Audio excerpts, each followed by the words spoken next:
In the quiet town of Willow Creek, nestled among the whispering trees and rolling hills, there lay a cemetery that cast a shadow over the entire neighborhood. This wasn't just any graveyard, it was whispered about in hushed tones, spoken of in fearful whispers by those who dared to mention it at all.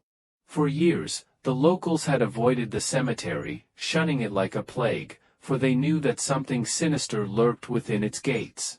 Legend had it that the cemetery was built upon cursed grounds, where the restless spirits of the past wandered aimlessly, their anguished moans echoing through the night.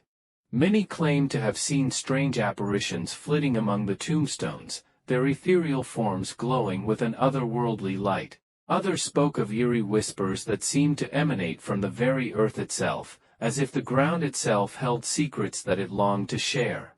One family, the Harrisons, had the misfortune of living right next to the cemetery. From their bedroom windows, they could see the rows of headstones stretching out into the darkness, a constant reminder of the horrors that lay just beyond their doorstep. Despite their best efforts to ignore it, the cemetery seemed to seep into every aspect of their lives, casting a pall over their once peaceful existence. Strange occurrences became a regular part of life for the Harrisons.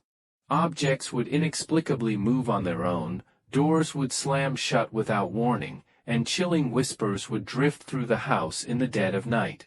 At first, they tried to dismiss these occurrences as mere coincidence, but as the days turned into weeks, and the weeks into months, they could no longer deny the truth. One particularly stormy night, as the wind howled outside and the rain beat against the windows, young Emily Harrison awoke to find herself alone in her room. A sense of unease settled over her as she glanced around the darkened room, her heart pounding in her chest. Suddenly, she heard a faint scratching sound coming from beneath her bed, like nails scraping against wood. Trembling with fear, Emily slowly lowered herself to the floor and peered under the bed. What she saw there made her blood run cold.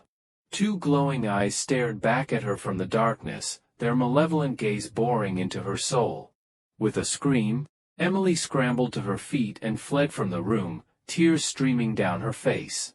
As she raced down the hallway, she could hear the sounds of her parents' frantic voices coming from the living room. Bursting through the door, she found them huddled together, their faces pale with terror. They had heard the same scratching sound coming from Emily's room and had rushed to investigate, only to find her gone. With trembling hands, Mr. Harrison reached for the phone and dialed the number for the local priest, begging for his help in exorcising whatever evil had taken hold of their home. As they waited for the priest to arrive, they could feel the malevolent presence lurking in the shadows, watching and waiting with bated breath. When the priest finally arrived, he wasted no time in performing the exorcism, chanting prayers and sprinkling holy water throughout the house. With each word, the air seemed to crackle with energy, and the oppressive darkness that had taken hold of the house began to recede. By the time the ritual was complete, the Harrison family was exhausted but relieved.